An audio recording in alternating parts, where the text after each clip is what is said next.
Hi. கர்ப்பமா இருக்கும்போது பப்பாளி சாப்பிடலாமா, அன்னாசி பழம் சாப்பிடலாமா? இந்த டவுட் நம்மள நிறைய பேருக்கு இருக்கும் இல்லையா?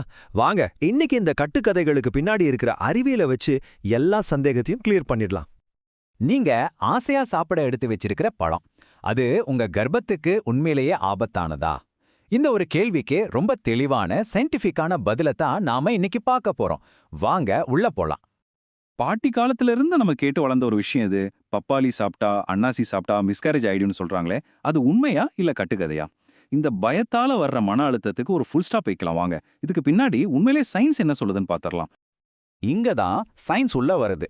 அதாவது பிரச்சனை அந்த பழத்துல இல்ல, நாம அத எந்த மாதிரி எவ்வளவு சாப்பிடுறோம் அப்படிங்கறதுல தான் இருக்கு. ஆமாங்க, டோஸ் அண்ட் ஃபார்ம், அதாவது அளவு மற்றும் வடிவம், இது ரெண்டும் தான் இங்க ரொம்ப முக்கியம். இத பத்தி இன்னும் கொஞ்சம் டீடைலா பார்க்கலாம்.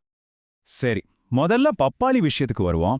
பப்பாளி சேஃபா இல்லையான்னு முடிவு பண்றது அதோட கலர் தாங்க.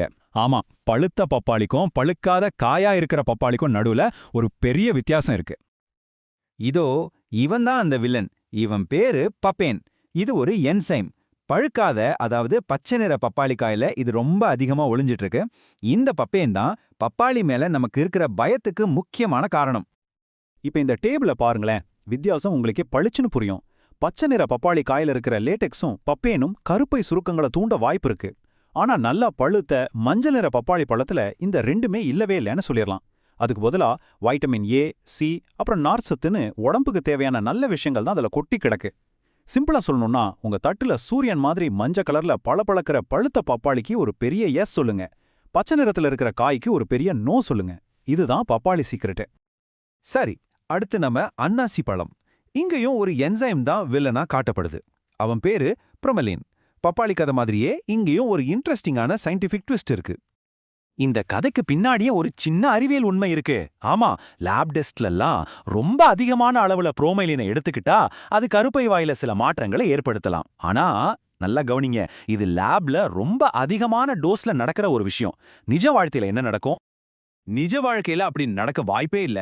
ஏன்னா ஆபத்தான அளவுக்கு புரோமைலின் உங்க உடம்புக்குள்ள போகணும்னா நீங்க ஒரே நேரத்துல 1 இல்ல 2 இல்ல கிட்டத்தட்ட 7லேருந்து 10 முழு அன்னாசி பழத்தை சாப்பிடணும். யோசிச்சு பாருங்க, அது முடியுமா? இந்த ஒரு நம்பரே அன்னாசி பழம் பத்தின எல்லா பயத்தையும் உடைச்சு தூள் தூள் ஆக்கிடுது. அப்போ ஒரு கப் அன்னாசி பழம் சாப்பிட்றது ஏன் 100% சேஃப்னு சொல்றோம்? அதுக்கு 3 சிம்பிள் காரணம் தான். 1, புரோமெலைன் அதிகமா இருக்கிறது நாம சாப்பிடாத அந்த நடுவுல இருக்கிற தண்டுல தான். 2, நாம சாப்பிட பழ சதையில அதோட அளவு ரொம்ப ரொம்ப ரொம்ப கம்மி. 3, ஒருவேளை கொஞ்சம் இருந்தாலும் நம்ம வயித்துல இருக்கிற அமிலம் அதை செயலிழக்க வச்சிடும். அவ்வளவுதான் விஷயம். சரி, சயின்ஸ் என்ன சொல்லுதுன்னு இப்ப நமக்கு நல்லா தெரிஞ்சிருச்சு. இப்ப வாங்க டாக்டர்ஸ் என்ன சொல்றாங்கன்னு கேட்போம்.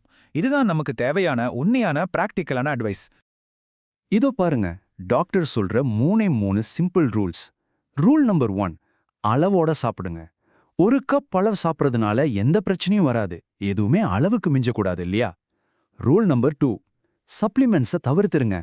பழமா சாப்பிட்றது வேற, அதே மாத்திரையாவோ ரொம்ப கான்சென்ட்ரேட் பண்ண ஜூஸாவோ குடிக்கிறது வேற. அதனால அதெல்லாம் வேண்டாம்.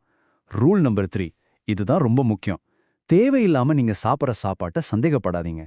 பெரும்பாலும் கருச்சிதைவுங்களுக்கு பின்னாடி இருக்கிற காரணம் வேற, ஒரு கிண்ணும் பழம் இல்ல. உங்க உடம்ப நம்புங்க. சோ நம்மளோட ஃபைனல் மெசேஜ் என்னன்னா, பயத்தை ஓரமா வச்சுட்டு அறிவோட செயல்படணும். வாங்க புத்திசாலித்தனமா சாப்பிடுவோம். டாக்டர் சொல்ற மாதிரி புத்திசாலித்தனமா சாப்பிடுங்க. தேவையில்லாத கட்டுக்கதைகளை நம்பி உங்க சரிவிகிதம் உணவை கெடுத்துக்காதீங்க. இந்த பழங்கள்ல இருக்கிற சத்துக்கள் உங்களுக்கும் உங்க குழந்தைக்கும் ரொம்ப அவசியம். அதனால ஆதாரமே இல்லாத பயங்களை எல்லாம் தூக்கி போட்டுட்டு அறிவோக சந்தோஷமா ஆரோக்கியமா உங்க கர்ப்ப காலத்தை கொண்டாடுங்க.